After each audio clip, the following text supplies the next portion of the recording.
ചുവട് കട്ടിയുള്ള ചീനച്ചട്ടിയിലേക്ക് വെളിച്ചെണ്ണ ഒഴിച്ചു കൊടുക്കുക കേട്ടോ. വെളിച്ചെണ്ണ നന്നായിട്ടൊന്ന് ചൂടായിട്ട് വരട്ടെ. അതിനുശേഷം അതിലേക്ക് കടുക്, അതുപോലെ കുറച്ച് അരി കൂടി ഇട്ട് കൊടുത്തിട്ടുണ്ട് കേട്ടോ ഞാൻ. ഇത് രണ്ടും കൂടി നന്നായിട്ടൊന്ന് പൊട്ടി വരട്ടെ. കടുക് പൊട്ടിയതിന് ശേഷം മാത്രം അരി ഇട്ട് കൊടുക്കുക കേട്ടോ. കുറച്ച് കഴിയുമ്പോഴേക്കും അരി നന്നായിട്ടൊക്കെ ഒന്ന് പൊട്ടി വരും. ഇനി അതിലേക്ക് ഒരല്പം ഇഞ്ചി വെളുത്തുള്ളി ചതച്ചത്, ഒരു അര ടീസ്പൂണൊക്കെ മതിയാകും.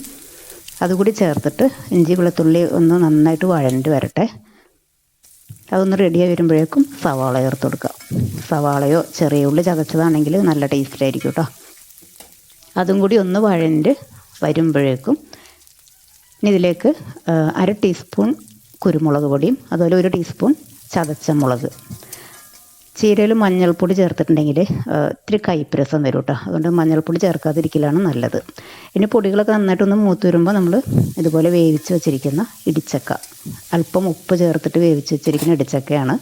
അത് ഇതുപോലെ ഇങ്ങനെ ഒന്ന് മാഷ് ചെയ്ത് കൊടുക്കുക. പെട്ടെന്ന് റെഡിയായി കിട്ടും. ഇനി ഇതിലേക്ക് നമുക്ക് ചീര ചേർത്ത് കൊടുക്കുക. ചീര കൂടി ചേർത്തതിന് ശേഷം രണ്ടും കൂടി നന്നായിട്ടൊന്ന് മിക്സ് ചെയ്യുക. നല്ല രീതിയിൽ ചീരയും ഇടിച്ചക്കയും കൂടി നന്നായിട്ടൊന്ന് മിക്സ് ചെയ്യുക. ഇനി ചീരക്ക് ആവശ്യത്തിനുള്ള ഉപ്പ് ചേർത്ത് കൊടുക്കുക. ഉപ്പ് ചേർക്കുമ്പോൾ സൂക്ഷിക്കുക, കൂടി പോകരുത് കേട്ടോ. അതുപോലെ തേങ്ങയും ഓരോരുത്തരുടെ ഇഷ്ടത്തിനനുസരിച്ച് ചേർത്ത് കൊടുക്കുക. തേങ്ങ കുറച്ച് കൂടുതൽ ചേർത്തിട്ടുണ്ടെങ്കിൽ നല്ല ടേസ്റ്റാണ് കേട്ടോ. ഇനി എല്ലാം കൂടി മിക്സ് ആക്കിയതിന് ശേഷം ആ ചീര ഒന്ന് വേകാൻ വേണ്ടി മാത്രം ഒരു 3-4 മിനിറ്റ് ഒന്ന് അടച്ച് വയ്ക്കുക. 3-4 മിനിറ്റിന് ശേഷം ഞാൻ തുറന്ന് നോക്കി. അതായത് നന്നായിട്ട് റെഡിയായി വന്നിട്ടുണ്ട്. ചീരയും അതുപോലെ ഇടിച്ചക്കയും ഒക്കെ നന്നായിട്ട് ബ്ലെൻഡായി വന്നിട്ടുണ്ട്. ഒന്നും കൂടി നന്നായിട്ട് മിക്സ് ചെയ്യുക. ഉപ്പൊക്കെ ആവശ്യത്തിന് ചേർത്ത് കൊടുക്കുക. ഒരല്പം എരിവ് ഒന്ന് കൂടി നിൽക്കണം കേട്ടോ. ചതച്ച മുളകിൻ്റെ ആവശ്യമുണ്ടെങ്കിൽ ഈ സമയത്ത് ഇട്ട് കൊടുക്കുക.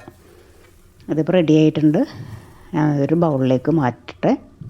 നല്ല സൂപ്പർ ടേസ്റ്റി ആയിട്ട് വരുന്ന ചീര ഇടിച്ചക്ക തോരൻ്റെ റെസിപ്പിയാണ് കേട്ടോ. എല്ലാവരും ഒന്ന് ട്രൈ ചെയ്ത് നോക്കുക. വീഡിയോ ഇഷ്ടപ്പെടുകയാണെങ്കിൽ ഒന്ന് സപ്പോർട്ട് ചെയ്തേക്കണം കേട്ടോ. Thank you.